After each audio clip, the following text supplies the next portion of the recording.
Buongiorno, we are looking at how to pronounce the name of this type or shape of pasta.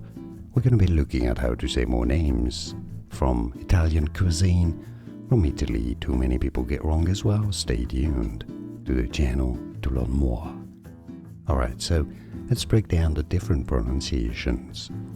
In Italian, in Italy, people say it as fettuccine, fettuccine, because you have a double T, it makes the T longer, and you have a double C, which is a ch sound that is longer as well. Fettuccine, fettuccine, if you want to sound a bit more genuinely Italian. Now, in English, it is often and somewhat correctly pronounced as fettuccine, fettuccine in English, fettuccine in Italian, and now you know.